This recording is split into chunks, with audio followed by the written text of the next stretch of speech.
नमस्कार, सत श्री अकाल, आदाब। मेरा नाम मनदीप पूनिया है और आप सुन रहे हैं पंजाबी रेडियो यूएस से। मैं एक बार फिर हाजिर हूं नए बुलेटिन के साथ और शुरुआत करते हैं आज की मुख्य खबरों से। यूक्रेन के राष्ट्रपति वोलोदिमीर जेलेंस्की ने दावा किया है कि उनकी सेना रूस के कई इलाकों में आगे बढ़ रही है। रूस ने भी अपने 2 इलाकों में इमरजेंसी लगा दी है और रूस ने भी कहा है कि यूक्रेन ने कई जगह पर हमले किए हैं। बांग्लादेश में हुए तख्तापलट के बाद वहां की अंतरिम सरकार ने फैसला लिया है कि जुलाई महीने में चले आरक्षण विरोधी आंदोलन में जितनी भी मौतें हुई हैं उनकी जांच इंटरनेशनल क्रिमिनल ट्राइब्यूनल कोर्ट में करवाई जाएगी। दिल्ली की तिहाड़ जेल में बंद दिल्ली के मुख्यमंत्री अरविंद केजरीवाल को आज सुप्रीम कोर्ट से अंतरिम जमानत नहीं मिली है। उनके वकील अभिषेक मनु सिंघवी को कोर्ट ने कहा कि वे अभी उनको जमानत नहीं दे रहे हैं, बल्कि सीबीआई को नोटिस जारी करके उनसे जवाब मांगा जा रहा है कि उन्होंने हाई कोर्ट के फैसले को सुप्रीम कोर्ट में क्यों चुनौती दी। ओलंपिक्स में कुश्ती इवेंट में फाइनल में पहुंचने वाली विनेश फोगाट का मामला अब 16 अगस्त तक टाल दिया गया है। आपको बता दें कि उनको सिल्वर मेडल दिया जाना था, लेकिन उनको अयोग्य करार दे दिया गया।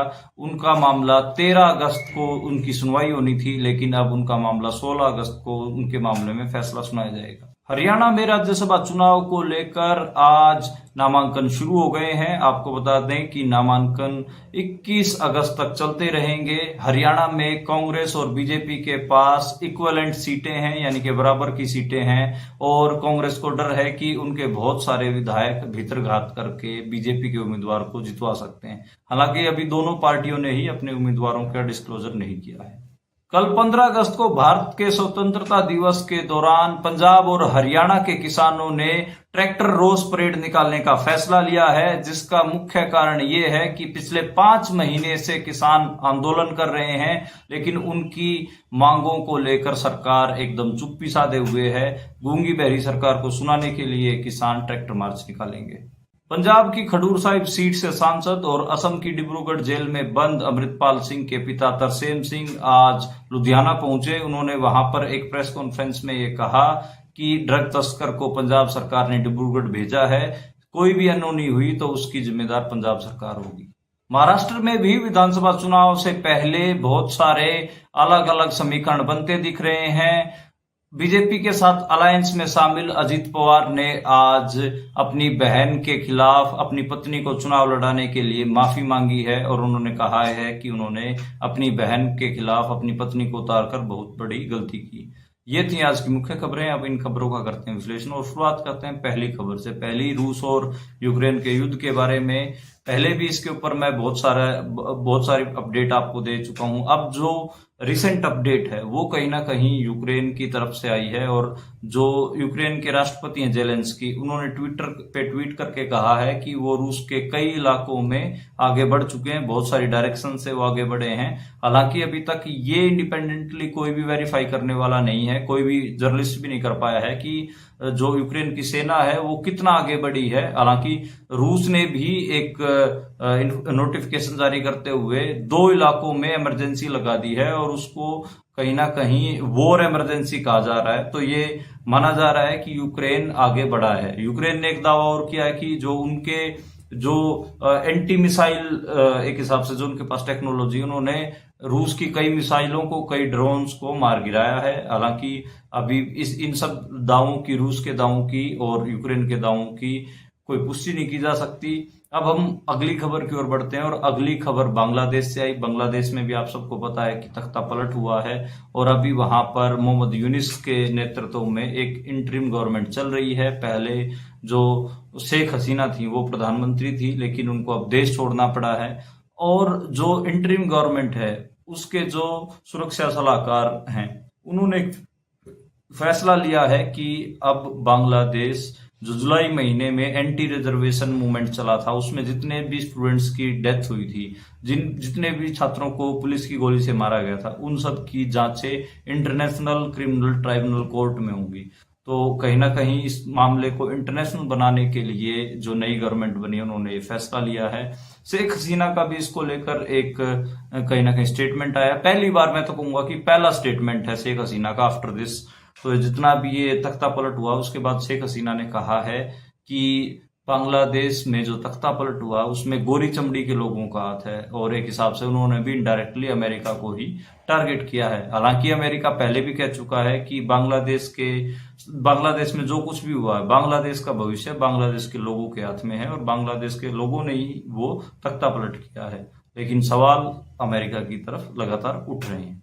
अब हम अगली खबर की ओर बढ़ते हैं, और अगली खबर दिल्ली के मुख्यमंत्री अरविंद केजरीवाल के बारे में है। हम सबको पता है कि वो दिल्ली के मुख्यमंत्री हो, दिल्ली की ही तिहाड़ जेल में बंद हैं और शराब नीति घोटाले मामले में वो बंद हैं, और सीबीआई ईडी उनको शराब नीति घोटाले का किंग पिन मान रही है।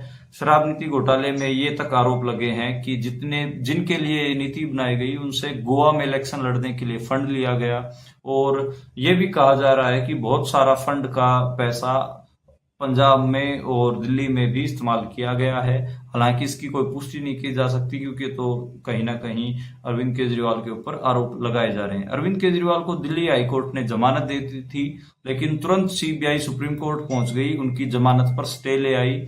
उनके मामले में सुनवाई हो रही है, और मनीष सिसोदिया जो डिप्टी चीफ मिनिस्टर थे दिल्ली सरकार में, उनकी एक हिसाब से जमानत अर्जी मंजूर हो चुकी है। तो अब ये कयास लगाए जा रहे हैं कि शायद अरविंद केजरीवाल भी जेल से बाहर आए।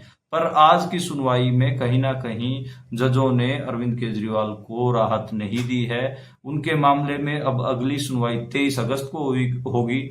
जजों ने ये कहा है कि हम अभी अरविंद केजरीवाल के मामले में जमानत नहीं दे रहे, बल्कि सीबीआई को हमने नोटिस जारी कर रहे हैं, और सीबीआई को नोटिस जारी करते हुए पूछा है कि अरविंद केजरीवाल की जमानत के ऊपर जो उनको दिल्ली हाईकोर्ट से मिली थी उसके ऊपर स्टे क्यों चाह रही थी सीबीआई। तो कहीं ना कहीं 23 अगस्त का आप इंतजार करिए, और मेरे को लग रहा है कि 23 अगस्त को कहीं ना कहीं अरविंद केजरीवाल को जमानत मिल सकती है।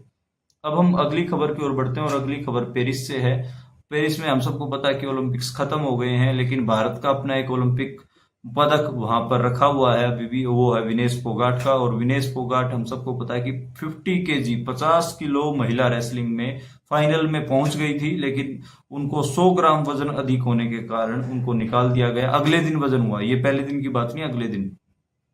तो कहीं ना कहीं उसके बाद जो रेसलिंग फेडरेशन है, जो इंटरनेशनल रेसलिंग फेडरेशन है, उसका नाम है UWW, यानी कि यूनाइटेड वर्ल्ड रेसलिंग। उसके जो रूल्स हैं उनमें बहुत सारा वेगनेस है, बहुत सारे उन पारदर्शिता नहीं है। उनको चैलेंज किया था विनेश फोगाट ने, और फैसला पहले 13 यानी कल आना था, लेकिन कल जज ने कहा कि अब फैसला 16 तारीख को सुनाया जाएगा। तो जज इसमें पूरे टाइम ले रही हैं, और उन्होंने दोनों पक्षों की दलीलें सुनी हैं, UWW की भी सुनी है, ओलंपिक्स वालों की भी सुनी है, विनेश फोगाट की भी सुनी है। तो कहीं ना कहीं लोग ये भी कयास लगा रहे हैं कि बहुत हद तक विनेश फोगाट को सिल्वर मेडल दिया जा सकता है, जज उनके हक में फैसला सुना सकती है। विनेश फोगाट का स्वागत 17 अगस्त को किया जाएगा इंडिया में, और 17 अगस्त को वो दिल्ली के एयरपोर्ट पे उतरेंगी, और वहां से उनके गांव तक एक हिसाब से किसानों ने ये फैसला लिया है कि उनका पूरा मार्च बनाया जाएगा, ह्यूमन चेन और ट्रैक्टर, और बहुत सारे लोग उनके स्वागत का इंतजार कर रहे हैं। विनेश फोगाट के ऊपर बहुत सारे नाम भी कहीं ना कहीं दिए हैं लोगों ने, बहुत सारे नाम उनके लिए अनाउंस किए गए हैं। अब हम अगली खबर की बढ़ते हैं, और अगली खबर हरियाणा के राज्यसभा चुनाव के बारे में है। हरियाणा में राज्यसभा चुनाव को लेकर बहुत सारी कयास लगाए जा रहे थे कि बीजेपी और कांग्रेस किसको टिकट देगी। वैसे आज फाइनली नॉमिनेशन की तारीख तो आ गई है, आज से ही हरियाणा राज्यसभा चुनाव के लिए नॉमिनेशन फाइल कर सकते हैं, और नॉमिनेशन की आखिरी डेट 21 अगस्त है, यानी कि 21 अगस्त तक नॉमिनेशन फाइल करने हैं। लेकिन अभी तक बीजेपी ने भी कोई अपना कैंडिडेट फाइनल नहीं किया है, और कांग्रेस ने भी कोई अपना कैंडिडेट फाइनल नहीं किया है। और एक बात और बता दूं कि दोनों के पास बराबर के ही विधायक हैं, तो अब की बार जो मुकाबला है वो बड़ा कांटे का होने वाला है, और बहुत हद तक कहीं ना कहीं जो बीजेपी है इस राज्यसभा चुनाव में वो जीतने वाली है। उसका एक कारण तो सीधा सा यही है कि कांग्रेस में एकता नहीं है, और कांग्रेस के बहुत सारे विधायक पहले भी क्रॉस वोटिंग करते रहे हैं, और अब भी उम्मीद लगाई जा रही है कि कयास लगाए जा रहे हैं कि कांग्रेस के विधायक क्रॉस वोटिंग करेंगे। कांग्रेस में हरियाणा में बहुत सारे गुट हैं, एक कुमारी शैलजा का गुट है, एक भूपेंद्र हुड्डा का गुट है, एक रणदीप सुरजेवाला का गुट है। तो इस किस्म से एकता नहीं हो पाती, बहुत सारे विधायक अपने निजी फायदों के लिए भी क्रॉस वोटिंग करते हैं। अब हम अगली खबर की ओर बढ़ते हैं, और अगली खबर भी हरियाणा से ही है। हरियाणा के चरखी दादरी जिले में किसानों का जो फसल बीमा है उसको आगे से अब रिलायंस कंपनी करेगी। इसको लेकर किसानों में रोष भी है और इसकी जानकारी हरियाणा सरकार ने नोटिफिकेशन निकाल के दी है। ठीक है कि आप एक प्राइवेट कंपनी को आप दे रहे हो टेंडर निकाल के कि आप इस इलाके के फसल बीमा योजना आप करिए, प्रीमियम राशि आप काटिए, पर आपको सरकारी नोटिफिकेशन जारी करने की क्या जरूरत है? तो कहीं ना कहीं सरकारी नोटिफिकेशन आना इस चीज को लेकर काफी लोग इसके ऊपर सवाल भी कर रहे हैं और कह रहे हैं कि हरियाणा में क्या, जैसे पंजाब में इन्होंने अडानी को घुसाया था, क्या हरियाणा में इन्होंने रिलायंस को घुसाने की पूरी तैयारी कर ली है क्या? तो रिलायंस को लेकर बहुत सारे सवाल उठ रहे हैं कि किसानों के एग्रीकल्चर फील्ड में अडानी और अंबानी क्यों आना चाहते हैं। इसको लेकर बहुत सारे सवाल हैं। 3 कृषि कानूनों के खिलाफ जो लड़ाई हुई उसमें भी आप सबको पता है कि किसानों ने अडानी और अंबानी को दोनों को टारगेट किया था और दोनों की नजरें हैं, क्योंकि पंजाब और हरियाणा के पास ही सबसे ज्यादा फर्टाइल जमीन है और इस खित्ते में सबसे ज्यादा अनाज भी इन्हीं के पास होता है और बाकी की फसलें भी बहुत अच्छी इन्हीं के पास होती हैं। तो इनकी जमीनों पे नजर तो है, इसी वजह से रिलायंस इंडस्ट्रीज के पैर फंसाए जा रहे हैं। अगली खबर की ओर बढ़ते हैं और अगली खबर जो आपने सुना था कि हरियाणा के उन पुलिस वालों को गैलेंट्री अवार्ड दिए जाएंगे जिन्होंने किसानों को रोकने का काम किया था, अब उनका नाम खारिज कर दिए। केंद्र सरकार ने उनके नाम खारिज किए हैं। वो नाम उन्होंने भलमनसत में खारिज नहीं किए हैं कि भलाई के कारण खारिज कर दिए, अपने मन से ही सोच के नहीं। किसानों ने उसके लिए प्रोटेस्ट किए, हर जिले में प्रोटेस्ट हुए, उन पुलिस वालों के खिलाफ भी बड़े प्रोटेस्ट हुए। इसके कारण केंद्र सरकार को अपना फैसला वापस लेना पड़ा है। हालांकि पंजाब के 7 अधिकारियों को आप गैलेंट्री अवार्ड मिलेंगे, तो वो एक अलहदा मामला है। खैर, अब हम इस जो पुलिस गैलेंट्री अवार्ड मिलते हैं उनके बारे में तो क्या ही कमेंट करें, क्योंकि हम सबको पता है कि जो सरकार की सेवा ज्यादा करते हैं पुलिस वाले, ज्यादा चमचियां मारते हैं, उनको गैलेंट्री अवार्ड देते हैं, और जो एंटी पीपल ज्यादा काम करते हैं उनको गैलेंट्री अवार्ड ज्यादा दिया जाता है। तो मैं अगर ज्यादा बोलूंगा तो पुलिस कहेगी कि ये देखो कि हमारा मनोबल गिराने के लिए लोग कैसी कैसी बात कर रहे हैं। लेकिन पुलिस जिस हिसाब से काम करती है इंडिया में, उसको बहुत सारे उसके खिलाफ बहुत सारे क्वेश्चन खड़े होते हैं और इंडिया में पुलिसिंग के रिफॉर्म्स की बहुत ज्यादा जरूरत है। अब हम अगली खबर की ओर बढ़ते हैं और अगली खबर पंजाब से आई है। पंजाब में जो किसान जत्थेबंदियां हैं उन्होंने 2 किस्म के फैसले लिए हैं। जो खनौरी बॉर्डर और शंभू बॉर्डर पे बैठे हैं उन्होंने स्वतंत्रता दिवस मनाने का फैसला नहीं लिया है। उन्होंने कहा है कि हम इसको रोष दिवस के तौर पर मनाएंगे और एमएसपी ना दिए जाने के कारण और हमारे किसान आंदोलन के 5 महीने हो जाने के कारण हम जिलेवार ट्रैक्टर रैलियां निकालेंगे। और जो जत्थेबंदियां इस आंदोलन में शामिल नहीं है उन्होंने फैसला लिया है कि वो आम आदमी पार्टी के विधायकों को, मंत्रियों को काले झंडे दिखाएंगी। भगवंत मान को भी काले झंडे दिखाए जाने की बात कही जा रही है। लेकिन कल का दिन देखते हैं कि कौन कौन सी किसान जत्थेबंदियां बाहर निकलती हैं और किस किस्म के एक्शन करते हैं। शायद जो बॉर्डरों पर जो किसान जत्थेबंदियां बैठी हैं उनकी कमिटमेंट तो मुझे सॉलिड लग रही है। उसका रीजन ये है कि उन्होंने तो तैयारियां भी शुरू कर दी हैं, एडवाइजरी जारी कर दी है।